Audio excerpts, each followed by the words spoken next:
Welcome back. Another season of Football with the Great American Youth Yes. starts right now. Season Yeah, two, we're, baby.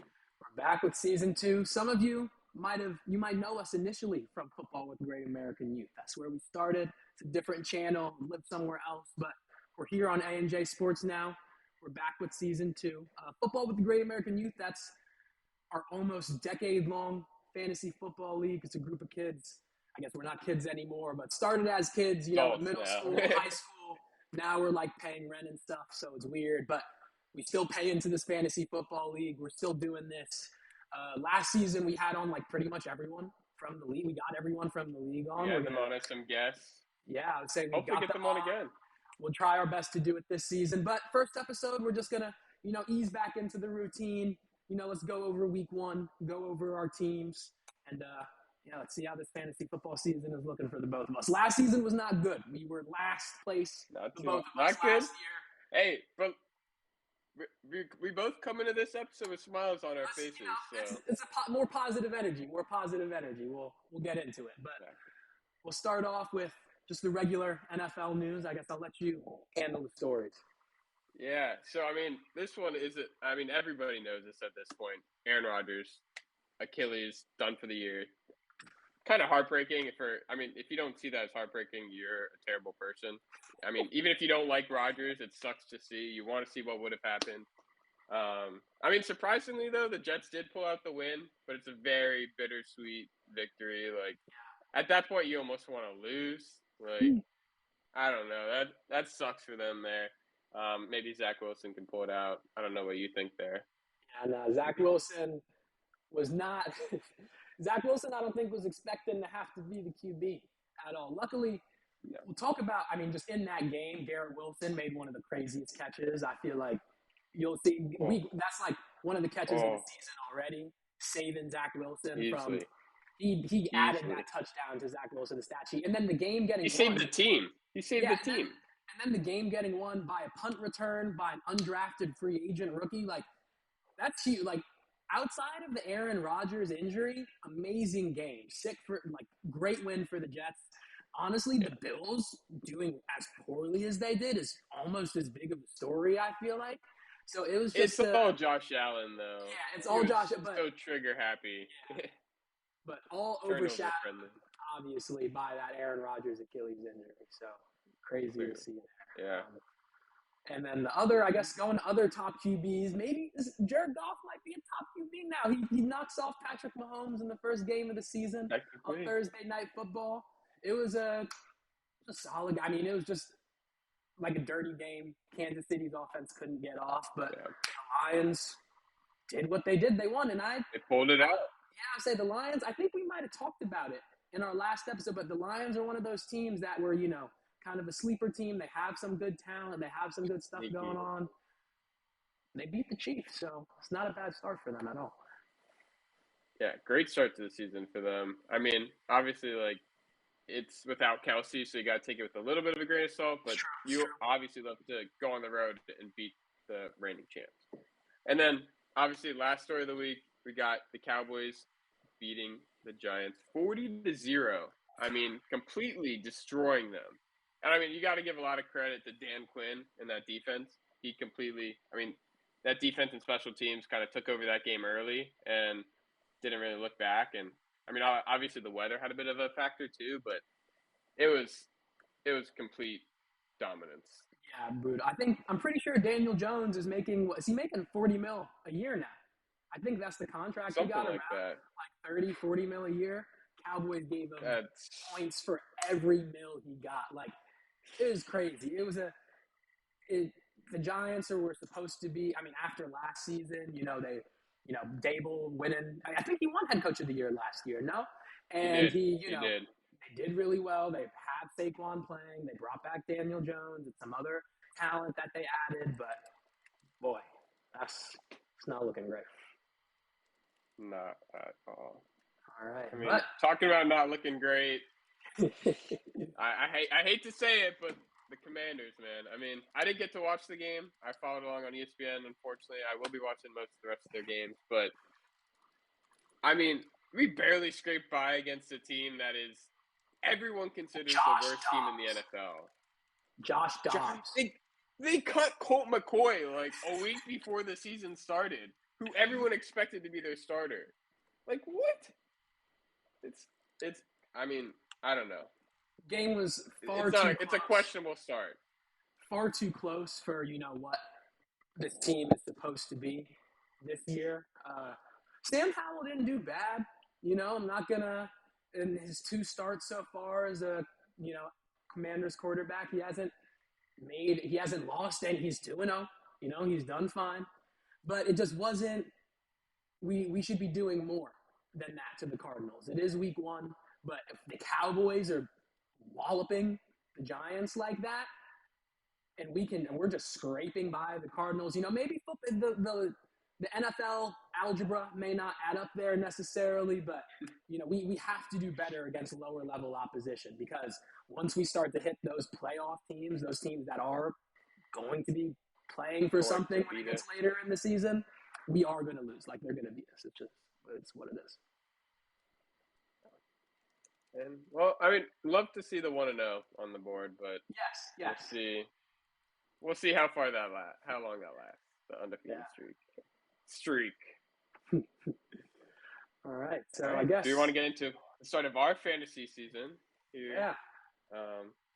Began with the draft. I mean, I think the fantasy gods kind of gave us a weird bit of magic to start. They gave us. I mean, obviously we got last place last year, both of us. I mean, hate to point fingers, but you were last place. I was second last.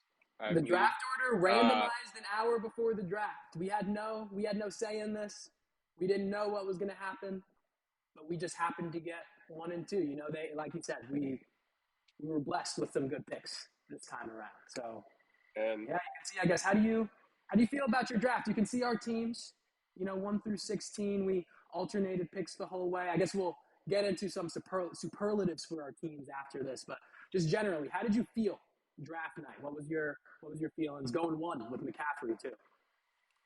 I was fairly confident in McCaffrey. I mean, immediately when I saw the number 1 pick, I mean, you have so much time to prepare. So like I texted a lot of people about that aren't in the league, and most of the answers were McCaffrey. I got 2 Justin Jeffersons, but I was leaning McCaffrey the most of the time because the whole time, honestly, because I wanted a running back number 1. I wanted a running back in the first round, honestly. That was the big thing for me. And I think McCaffrey he proved to be in week 1 a good pick. I don't want to get too far into that stuff because we will get into that, but I mean, I'm pretty happy with that. How do you feel about Jefferson? It was, and I mean, we talked about this draft night too. I didn't want to take. It's, I don't mind. Obviously, happy with Justin Jefferson at number 2. He's going to be a top 5 receiver this year, hopefully. So, feel good about that pick.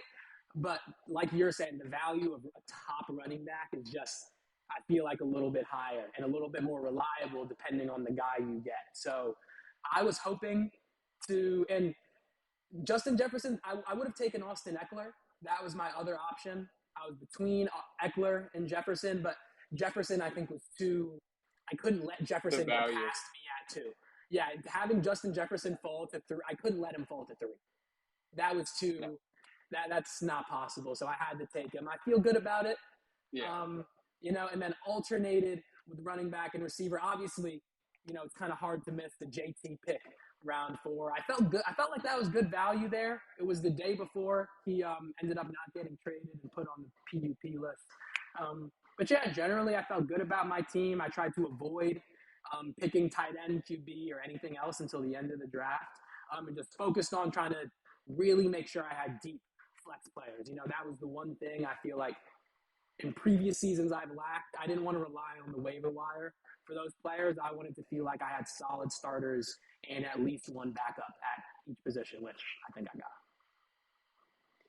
got. I relatively agree with you. I wanted that high-level starting caliber, and I think I got that. And I think the one area I fell short in my draft was kind of the draft. My bench. I meant to say my bench. basically, if you look at my draft there, everything after Cortland Sutton, considering Aaron Rodgers being done for the season, it's awful. It's just straight up awful. I'm not gonna lie. Besides the Cowboys defense, You got Devon Achane, you know, Cameron there's Dicker. potential there, but who knows?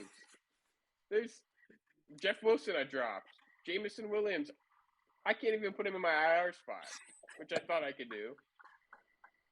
Like, is it worth hanging on to him for 6 weeks? We'll see. I mean, hopefully. Yeah, I need to really step up my bench. I mean, free agency, we'll get into that. Hopefully that helps me out, but I do see potential. I really have some high caliber starters. I think I have some depth at receiver too. Like I could trade Cortland Sutton, try to even trade like Mike Evans or DJ Moore potentially, and try to stack up more of that bench. I could see that happening in the future, but for now, I'm gonna let my team ride for a bit and kind of see where it takes me. I'm pretty happy with it. Yeah. So yeah, All right, well, let's get more in depth with some. yeah, so I went too far. All right, favorite pick. I guess you saw the next one too. But my favorite pick was Alexander Madison. I got him in the 4th round, so the top of the 4th, right after I took Jonathan Taylor. At that point in the draft, I had Justin Jefferson already. I took Travis Etienne. I had Jalen Waddle. With Jonathan Taylor there, I knew that there was a pretty high likelihood that he wasn't going to get traded. So I needed to give myself insurance there and just make sure I had someone who I felt comfortable with. And Madison was that guy for me. I feel like he's just underrated. Like he was always a terrific handcuff in Minnesota behind Dalvin Cook. Whenever he's played, he did well. And this is the year he's actually getting the opportunity to be the starter. I felt like he's really underrated. I think Minnesota gets a lot of hate, because Kirk Cousins is the quarterback. And, last year was I think they won the highest number of one-score games in the league last year. So, obviously last year was you could say they got lucky a lot. A little fluky.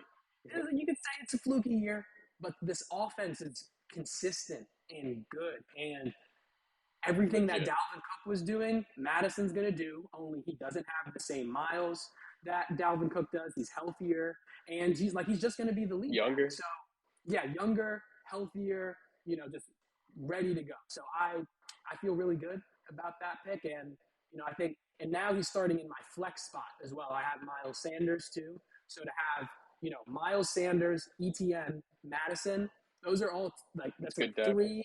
That's three RB2 level guys, and Jonathan Taylor's just sitting there. I feel you're waiting for him to come back. I'm just waiting. I feel pretty good about that. That's pretty stacked. Yeah, and so for me, I had Justin Herbert. He was one of the guys I wanted before the draft even started. I kind of just saw the addition of bringing over Kellen Moore, the Cowboys offensive coordinator. I kind of thought that would just boost the offense to basically the next level. And I did get him in the 4th round. I believe I took him right after Joe Burrow was taken too. And I remember I was going to take one of the two, Joe Burrow or Herbert. But ultimately, Burrow got taken before him, and I ended up taking Herbert. Very happy with that. Honestly, I think he'll be the starter most of the year unless he gets injured. They're going to produce all year. Not too much else to say. He's a proven starter. He's proven top 5 QB, I believe, in my opinion.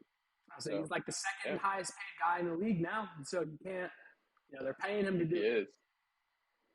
Yeah. And I guess you saw the steals already. I kind of accidentally went on to this, but you'll reveal yours, I guess, officially. Mine is Mike Evans here. Took him in the 6th round. I kind of think a lot of people slept on the Buccaneers offense coming into this year, but it's the two of the top receivers in the league on that team. And all you need to do is get the ball in space, especially to Mike Evans, and he can go up and make a play. And I think he proved that week 1, which we'll get into. But it's taking him week 6 when I already had round 6. Keep mixing up my words. round 6. It felt like a steal to me, especially when I had DJ Moore at that point. I had AJ Brown. He would be that flex kind of option, kind of providing that depth. So I was very happy with that pick there.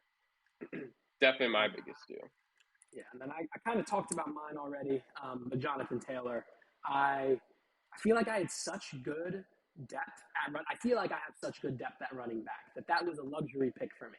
Like I knew I was going to take someone after him.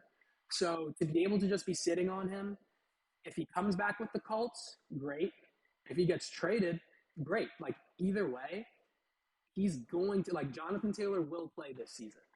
And either as a trade piece or someone to just add to my depth, I feel really good about just having him and stashing him. I'm comfy. I'm comfy there. Oh yeah. All right, and then your sleeper pick. What was you were saying about the late round? It wasn't very good, so only one real option. There wasn't, after Courtland Sutton, there wasn't many great picks looking at it now. So I have to go with the Cowboys defense. I mean, they dropped basically 40 for me in week 1 against the Giants, which is honestly a decent offense, I thought, coming into this. Not a bad offense, not good, but I mean, going on the road and taking that many points, forcing 2 touchdowns, that's kind of crazy. I know I'm getting into week 1 stuff here, but that, in my opinion, already is proven to be a sleeper. Scoring 30 points in 1 week, essentially. Yeah, and then for me, Nico Collins, I was between 2 guys with this one, between Nico Collins and Sam Laporta, but Nico Collins is in that Houston offense. CJ Stroud, is going to do all right this year. I think he'll be fine. And Nico Collins has a chance to be the number 1 receiver in that offense. I think he was so underrated because of that. I know they have Robert Woods too, but I feel really good about Nico Collins. And again, we're about to get into week 1, but he did solid week 1. So I feel confident in him going forward this year, especially as CJ Stroud progresses. I think Nico Collins is only going to have better and better performances, which I'm excited about. He'll become the top guy for sure. All right, let's look at these week 1 results. So I keep skipping slides. It's lagging on me, but here we go. Week 1 results. You can see the top. I guess. Yeah, you got the most points in the league week 1. No. Second most. Second most. Let me not disrespect. Hey, but one thing to note though, me, you, Joel, only 3 people over 100. Pat yourself on the back. After last season, we deserve that. Solid rebound. I feel we like to see that to start the year. Yeah. And it was pretty dominant wins. Obviously, we didn't have people score that many points against us, but I mean, we would have beat every other team in the league besides Joel. So, fairly strong week for us. You can see the scores. Yusuke, close game against Matt, ends up beating him. Matt, and Sammy. Early out for Matt, no surprise there.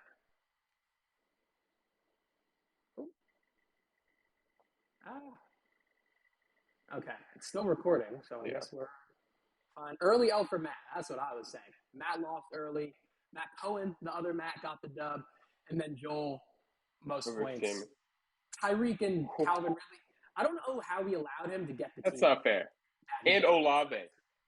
Oh, it's crazy, man. He has an unfair. They're going to drop 15 each a week, literally. It's crazy. But we can go into standings for this week. Yeah, I guess Joel, top spot, like we were saying, 147 points. It's nuts. Crazy.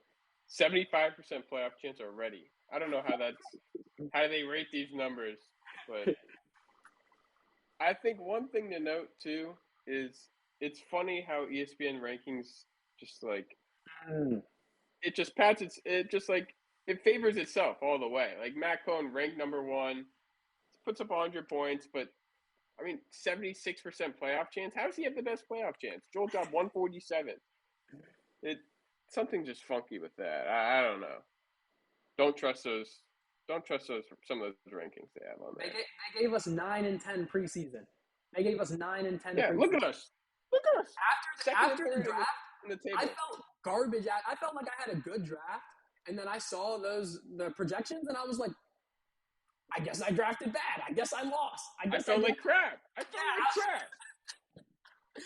was like, what did I do? I thought this was going well. So the projections, whatever the IBM little thing, sucks. Doesn't know what it's talking about.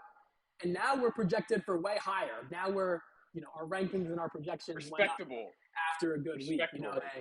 They had to recalibrate, and now they understand. So, yeah, it's going Hopefully good. it keeps fixing that. But, yeah, we can see the rest of the table there. I think one thing to note, too, is we did, from last season, the winner was we had a co-champion. We didn't really bring this up yet. But Sammy and Ian ended up splitting the pot, crowned them co-champions due to the obviously unfortunate Damar Hamlin situation. But this is the whole league. We can, so we split between them, but Ian's sitting at the bottom right now, so he's got to try to rebound. It's not a good. But it's only 1 week. I won my first 2 games last season, and then I ended up losing the next 9 or something stupid. So you never know. But that's true. Yeah, but speaking of week 1, speaking of Ian, got a big dub this week. Feeling really good. Jared Goff and Sam Laporta kicked it off for me. Trusted in that Detroit Lions offense. And obviously, I think outside of their bye week, probably just going to stream the both of them every single week of the season. I feel really comfortable with Jared Goff and Laporta. ETN, Sanders both put up solid numbers. Justin Jefferson did what the number 2 pick was supposed to do. Alexander Madison, a solid performance as well. And then my bench really impressed me. I felt good about my bench to have, Sky Moore and Juju, Jerick McKinnon, ignore them. I wasn't paying attention to them. Jerry Jeudy was hurt, so we don't have to think about him either. Michael Thomas did well. He was, I think, second most targets on that team. For just half PPR, he's getting the targets, he's getting receptions. If he can stay healthy, it's going to be a really solid just flex play as someone if I need to put him in. And then Nico Collins, we talked about him, my sleeper pick. 11 points in his first game. I think he led them in targets and receptions at the end of the game, I'm pretty sure. He did an awesome job. So if he can keep up that volume, at least in that offense, he's going to be a good plug-and-play option. And I still have Jeudy to come back. I still have JT on my IR slot. So I feel really solid about my team right now. Yeah, great start to the year for you. Yeah. And for me, me and Alex both kind of knew I won early in the day. Joe Burrow dropped 3 points. George Kittle dropped 3. The defense just didn't do well. Jamal Williams didn't do well. McLaurin didn't do well. Najee didn't do well. His whole team kind of just dropped an egg. But, my team kind of went off. I got to give a lot of credit to Dallas defense there again. 35 points. My kicker dropping 12. That's almost 50 points for my kicker and defense. And if you could get that ever, you're going to win a game. You just need average points across the board. The one area I was kind of upset about was my flex and tight end spot. Dallas Goedert got 1 target. The coach said he was going to fix that, Sirianni, but hopefully this guy, I thought he was going to be the number 3 tight end coming in the year, or around there at least, but I don't know. And same with DJ Moore. They did not get him involved at all. I was expecting a lot more out of him. They were hyping him up a lot in offseason and preseason too. I thought that was a good pick. I wanted him. Exactly. And then, obviously this is what I was most happy about. The guys I knew would be proven studs, they produced. Justin Herbert, 21 points. McCaffrey, almost 25. Mixon, their offense didn't do anything, but he still got me 9 points. I was very happy with that. A.J. Brown got me 11 points and 7 catches after – he did that all in the second half too. So, again, the offense didn't really get going. But, I expect that offense to do better as the season goes on. And then Mike Evans, again, I talked about this earlier, he dominated for me. So, I was happy about that. Yeah, good win overall. So, but we're both over 100, both balling. I think we both feel good. Oh, yeah. Nothing to worry about. Oh, yeah. And then going into week 2 matchups, I got Yusuke up this week. The names are flipped here. That's my fault. Okay, see, I'm on the right-hand side. Yusuke is on the left-hand side. I'm projected to win by a little bit right now. but it's pretty much evens. I mean, the line doesn't, it's that close, it doesn't matter. 0.1. Wow. I think Yusuke's team, I feel good. I think him starting Puka this week, I guess spoiler, but we're going to talk about him. But, I don't know if, I think he will do well this season, but I don't know if this week he's going to be able to hit his projection. Like, I don't know if he's going to replicate what he did last week necessarily. Mark Andrews coming back from injury and the Baltimore offense was Higgins didn't do anything last week. Like, I don't know. And I don't really believe in his backfield of James Cook and Kenneth Walker that much. So I feel pretty solid. I think my team is just consistent. Like, I have guys who I know Etienne's getting his carries and touches. I know Sanders is getting his touches. I know Madison is getting his touches. I know Jefferson and Waddle are getting their touches. Like, I have faith in all of those guys being key parts of their offense. So feel good about this week. This is definitely more of like, a test. I guess, week one, anything can happen, but looking for like a consistency in my team. If I can get like, 95 plus, if I can hit 100 plus again or just be in that range, that will make me feel really good. Just like, all right, I have a baseline for what I can do. Definitely. And yeah, for my matchup here, I mean, I have to go up against Joel, who dropped 147, and he kind of has a scary team with Tyreek Hill, Chris Olave, Calvin Ridley. I mean, easily the best receivers in the league. A bit scared about that. I do think Fields, Aaron Jones being questionable, Freiermuth being questionable, they're all questionable players. Like, I don't know. I don't really know what will happen there. I think I could take the advantage on that kind of edge, especially at quarterback with Herbert. Especially because they lost. I kind of think that offense is going to come out swinging on Sunday. But I think McCaffrey and Joe Mixon is just a stud running back duo. I think that should be relatively similar to what his running backs produce, but ideally a little bit more. They both got the check. A.J. Brown, Mike Evans, solid receivers. So I'll start them all year. I'm a little worried about Goddard and DJ Moore, but I kind of just have to. I have to trust the process, and he is in Philly. Gotta trust the process. I think they'll turn it around. They'll get him involved early, especially DJ Moore, both DG and DJ. But yeah, Cowboys D against Zach Wilson. Love that. Yeah, that's going to be another solid defensive matchup. But that receiver trio that Joel has is just like nightmare. Scary. Like that's a league-winning trio. Easy.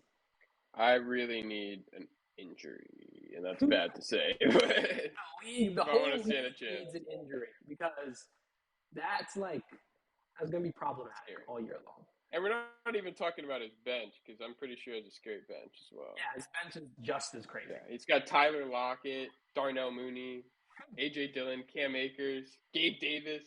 It's too much. God. Pink Bigsby. Anyways, this should be a close matchup. Hopefully I pull out that dub. Yeah, and on to the waiver wire. We got a few guys here. I guess we were talking about him. Paku Nakuta or something. Nakudu something. 5th round pick out of BYU. Did sick week 1. He was the starting slot receiver. Went off. He's the new Cooper Kupp, I guess. That's what's going on. Essentially. Until Kupp comes back. So I think he's a solid pickup just on volume alone, especially for PPR. He's going to be worth it. Yusuke going against me this week obviously got him.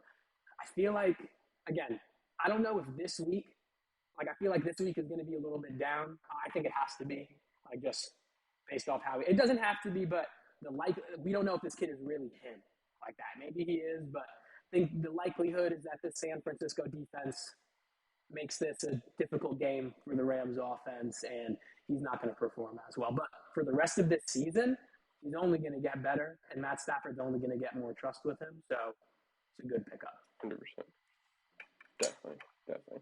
And yeah, on my end, I went with Kenneth Gainwell. I mean, to me, it was just kind of surprising. Rashad Penny was a healthy scratch. DeAndre Swift barely played. I mean, maybe he was dealing with an injury. Who knows? But the fact that Kenneth Gainwell, I know he's not going to play this week on Thursday, I think, but the fact that he was the lead back among those three is kind of surprising to me. And if he is the lead back on that kind of offense, it's worth the pickup. So at least throw a waiver on him. If he is a free agent, I don't think he is in our league, but I would try to get him. Let's All right, go then. into the best matchups. Yes, best matchups of this week. I feel like Travis Etienne is going to be my guy this week. He's going up against Kansas City and KC. I think it was interesting how the Lions didn't really use Jahmyr Gibbs that much, but David Montgomery did have a good game. He had a solid, efficient game. He had like 17 carries, I think 71, 72 yards and a touchdown. That's pretty much what Etienne did week one.